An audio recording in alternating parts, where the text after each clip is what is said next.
Hi hello ನಮಸ್ತೆ. ಎಲ್ಲರೂ ಹೇಗಿದ್ದೀರಾ? ನೀವೆಲ್ಲರೂ ಚೆನ್ನಾಗಿದ್ದೀರಾ ಅಂತ ಅಂದ್ಕೊಂಡಿದ್ದೀನಿ.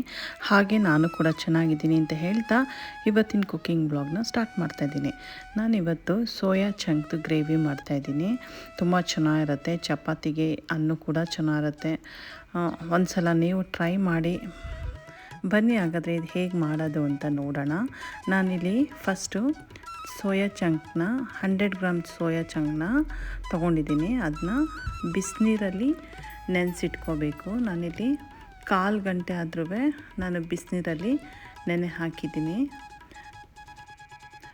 ಬಿಸಿನೀರಲ್ಲಿ 1/4 ಗಂಟೆ ನೆನೆ ಹಾಕಿದ್ಮೇಲೆ ನಾನು ಅದನ್ನ ಬಿಸಿ ತಣ್ಣಗಾದ್ಮೇಲೆ ಸ್ವಲ್ಪ ಚೆನ್ನಾಗಿ ಈ ಥರ ಹಿಂಡಿ ನಾನು ಬೇರೆ ಇನ್ನೊಂದು ಪಾತ್ರೆಗೆ ಶಿಫ್ಟ್ ಮಾಡ್ಕೊತಾ ಇದ್ದೀನಿ. ಅದೆಲ್ಲನೂ ತಿರ್ಗಾ ಇನ್ನೊಂದೆರಡು ಸಲ ನಾನು ತಣ್ಣೀರಲ್ಲಿ ಚೆನ್ನಾಗಿ ತೊಳ್ಕೊಂಡು ಮತ್ತೆ ಒಂದು ಸಲ ಒಂದು 10 ನಿಮಿಷ ನಾನು ತಣ್ಣೀರಲ್ಲಿ ನೆನೆ ಹಾಕಿಟ್ಟು ಆಮೇಲೆ ಹಿಂಡಿ ನಾನು ಅದನ್ನ ಸಪ್ರೇಟಾಗಿ ಎತ್ತಿಟ್ಕೊಂಡಿದ್ದೆ. ಇವಾಗ ಸ್ವಲ್ಪ ಮಸಾಲೆ ಹುರ್ಕೊಳ್ಳೋಣ. ನಾನಿಲ್ಲಿ ಬಾಣಲಿಗೆ ಸ್ವಲ್ಪ ಎಣ್ಣೆ ಹಾಕ್ಕೊಂಡಿದ್ದೀನಿ. ಎಣ್ಣೆ ಕಾದ ನಂತರ ಈರುಳ್ಳಿನ ಈ ಥರ ಉದ್ದುದ್ದಕ್ಕೆ ಕಟ್ ಮಾಡಿ ಹಾಕ್ಕೊಳ್ತಾ ಇದ್ದೀನಿ. ನಾನಿಲ್ಲಿ 2 ಈರುಳ್ಳಿ ತೊಗೊಂಡಿದ್ದೀನಿ. ಈ ಈರುಳ್ಳಿ ಚೆನ್ನಾಗಿ ಫ್ರೈ ಆಗಬೇಕು. ನೋಡಿ, ಈರುಳ್ಳಿ ಫ್ರೈ ಆಗಿದೆ. ಇವಾಗ ನಾನು ಟೊಮೊಟೊ ತೊಗೊಳ್ತಾ ಇದ್ದೀನಿ. ಟೊಮೊಟೊ ನಾನಿಲ್ಲಿ 3 ಟೊಮೊಟೊ ತೊಗೊಂಡಿದ್ದೀನಿ. ಇದು ಕೂಡ ದಪ್ಪ ಕಟ್ ಮಾಡಿ ಫ್ರೈ ಮಾಡ್ಕೊಳ್ತಾ ಇದ್ದೀನಿ. ಟೊಮೊಟೊ ಕೂಡ ಸ್ವಲ್ಪ ಸಾಫ್ಟ್ ಆಗಬೇಕು, ಅಲ್ಲಿವರೆಗೂ ಫ್ರೈ ಮಾಡ್ಕೊಳ್ಬೇಕು. ಅದಾದ ನಂತರ ಸ್ವಲ್ಪ ಗೋಡಂಬಿ ಇಟ್ಕೊಂಡಿದ್ದೀನಿ. ನೋಡಿ, ಇಷ್ಟು 1 ಹಿಡಿಯಷ್ಟು ಈ ಗೋಡಂಬಿ ಕೂಡ ಹಾಕ್ಕೊಳ್ತಾ ಇದ್ದೀನಿ. ಇದೆಲ್ಲ ಹಾಕ್ಕೊಂಡು ಚೆನ್ನಾಗಿ ಸಾಫ್ಟ್ ಆಗೋವರೆಗೂ ಫ್ರೈ ಮಾಡಿಕೊಂಡು, ಬೇಕಂದರೆ ಇಲ್ಲಿ ನೀವು ಗಸಗಸೆ ಕೂಡ ಸೇರಿಸ್ಕೊಳ್ಬೋದು. ನಮ್ಮ ಹತ್ರ ಇಲ್ಲಿ ಗಸಗಸೆ ಸಿಗೋದಿಲ್ಲ, ಅದಕ್ಕೆ ನಾನು ಗಸಗಸೆನ ಯೂಸ್ ಮಾಡಿಲ್ಲ. ಇದಿಷ್ಟೇ. ಇದು ತಣ್ಣಗಾರಕ್ಕೆ ಬಿಡಬೇಕು. ತಣ್ಣಗಾದ್ಮೇಲೆ ಮಿಕ್ಸಿ ಜಾರ್ಗೆ ನಾವು ಇದೆಲ್ಲನೂ ಸೇರಿಸ್ಕೊಳ್ಬೇಕು. ನೋಡಿ, ನಾನೆಲ್ಲ ಮಿಕ್ಸಿ ಜಾರ್ಗೆ ಹಾಕ್ಕೊಂಡಿದ್ದೀನಿ. ಮತ್ತು ಸ್ವಲ್ಪ 1 ಹಿಡಿಯಷ್ಟು ಕೊತ್ತಂಬರಿ ಸೊಪ್ಪು ಕೂಡ ಸೇರಿಸ್ಕೊಳ್ತಾ ಇದ್ದೀನಿ. ಇದೆಲ್ಲನೂ ಸೇರಿಸ್ಕೊಂಡಿದ ನಂತರ ನಾವು ನುಣ್ಣಗೆ ರುಬ್ಕೊಳ್ಬೇಕು. ನೋಡಿ, ಈರುಳ್ಳಿ ಪೇಸ್ಟು ನುಣ್ಣಗೆ ರುಬ್ಬಾಗಿದೆ. ಇವಾಗ ನಾವು ಸೋಯಾ ಚಂಕ್ ಗ್ರೇವಿ ರೆಡಿ ಮಾಡ್ಕೊಳ್ಳೋಣ. ನಾನಿಲ್ಲಿ ಒಂದು ಬಾಣಲಿ ಇಟ್ಕೊಂಡಿದ್ದೀನಿ. ಆ ಬಾಣಲಿಗೆ ಎಣ್ಣೆ ಹಾಕ್ಕೊಳ್ತಾ ಇದ್ದೀನಿ. ಎಣ್ಣೆ ಸ್ವಲ್ಪ ಜಾಸ್ತಿನೇ ಹಾಕ್ಕೊಳ್ಬೇಕು. ಇದಾದ ನಂತರ ನಾನು ಬಿರಿಯಾನಿ ಎಲೆ ಒಂದು 2-3 ಪೀಸು ಚಕ್ಕೆ, ಒಂದು 4-5 ಏಲಕ್ಕಿ ಹಾಕ್ಕೊಂಡಿದ್ದೀನಿ.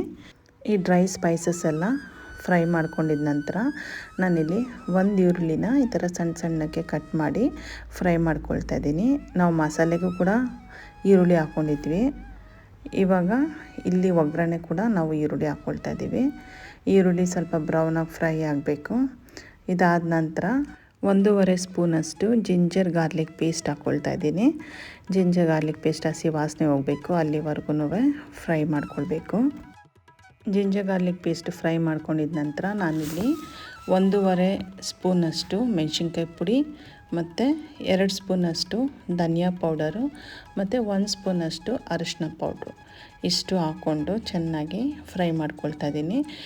ಮೆಣಸಿನ್ಕಾಯಿ ಪುಡಿ, ಧನಿಯಾ ಪುಡಿ, ಅರಿಶಿನ ಪುಡಿ ಫ್ರೈ ಮಾಡ್ಕೊಳ್ಳುವಾಗ ತುಂಬ ಲೋ ಫ್ಲೇಮಲ್ಲಿ ಇಟ್ಕೊಂಡು ಫ್ರೈ ಮಾಡಬೇಕು. ನಾವು ಹೈ ಫ್ಲೇಮಲ್ಲಿ ಇಟ್ಕೊಂಡು ಫ್ರೈ ಮಾಡಿದಾಗ ಸೀದೋಗುತ್ತೆ, ಆವಾಗ ಕಹಿ ಆಗುತ್ತೆ ಮಸಾಲೆ. ಇದಾದ ನಂತರ ನಾನಿಲ್ಲಿ ಸೋಯಾ ಚಂಕ್ ಇಟ್ಕೊಂಡಿದ್ನಲ್ಲ ಅದನ್ನ ಇವಾಗ ಸೇರಿಸ್ಕೊಳ್ತಾ ಇದ್ದೀನಿ. ಇದನ್ನ ಈ ಮಸಾಲೆ ಪೌಡ್ರುಗಳಲ್ಲೇ ಚೆನ್ನಾಗಿ ಫ್ರೈ ಮಾಡ್ಕೊಳ್ಬೇಕು. ಯಾಕಂದರೆ ಹಿಂಗೆ ಫ್ರೈ ಮಾಡ್ಕೊಳ್ಳುವಾಗ ಇದರಲ್ಲಿರೋ ಈ ಹಸಿ ವಾಸನೆ ಏನಿರುತ್ತೆ, ಈ ಸೋಯಾ ಚಂಕಲ್ಲಿರೋ ಹಸಿ ವಾಸನೆ ಅದೆಲ್ಲ ಹೋಗುತ್ತೆ. ಹಂಗಾಗಿ ನಾವಿಲ್ಲಿ ಚೆನ್ನಾಗಿ ಒಂದು 5 ನಿಮಿಷ ಆದ್ರೂ ಫ್ರೈ ಮಾಡ್ಕೊಳ್ಬೇಕು. ಕೆಲವ್ರು ಹೇಳ್ತಾರೆ ವಾಸನೆ ಇರುತ್ತೆ ಇದು ಸೋಯಾ ಚಂಕ್ ತಿನ್ನುವಾಗ ಅಂತ. ಈ ಥರ ಫ್ರೈ ಮಾಡ್ಕೊಂಡು ತಿಂದಾಗ ವಾಸನೆ ಬರೋದಿಲ್ಲ. ನಾನಿಲ್ಲಿ ಉಪ್ಪನ್ನ ಸೇರಿಸ್ಕೊಳ್ತಾ ಇದ್ದೀನಿ. ರುಚಿಗೆ ತಕ್ಕಷ್ಟು ಉಪ್ಪು ಸೇರಿಸ್ಕೊಂಡು ಇವಾಗ ಚೆನ್ನಾಗಿ ಫ್ರೈ ಮಾಡ್ಕೊಳ್ಬೇಕು. ಫ್ರೈ ಮಾಡ್ಕೊಂಡಿದ ನಂತರ ನಾವೇನು ಮಸಾಲೆ ಪೇಸ್ಟ್ ಮಾಡಿ ಇಟ್ಕೊಂಡಿದ್ವಲ್ಲ ಅದನ್ನ ಇವಾಗ ಸೋಯಾ ಚಂಕಿಗೆ ಸೇರಿಸ್ಕೊಳ್ಬೇಕು. ಸೇರಿಸ್ಕೊಂಡು ಎಲ್ಲ ಚೆನ್ನಾಗಿ ಮಿಕ್ಸ್ ಮಾಡ್ಕೊಳ್ಬೇಕು.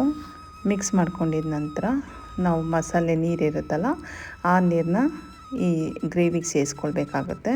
ಸೇರಿಸ್ಕೊಂಡು ಒಂದ್ಸಲ ಎಲ್ಲ ನೀಟಾಗಿ ಮಿಕ್ಸ್ ಮಾಡಿ ಈ ಸಮಯದಲ್ಲಿ ನೀವು ಉಪ್ಪು ಖಾರ ಎಲ್ಲ ಚೆಕ್ ಮಾಡ್ಕೊಳ್ಬೇಕಾಗತ್ತೆ.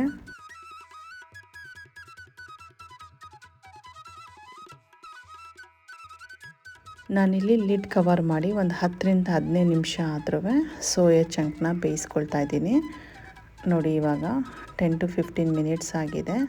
ಈ ಟೈಮಲ್ಲಿ ನಾನು ಸ್ವಲ್ಪ ಗರಂ ಮಸಾಲ ಪೌಡ್ರ್ ಹಾಕ್ಕೊಳ್ತಾ ಇದ್ದೀನಿ.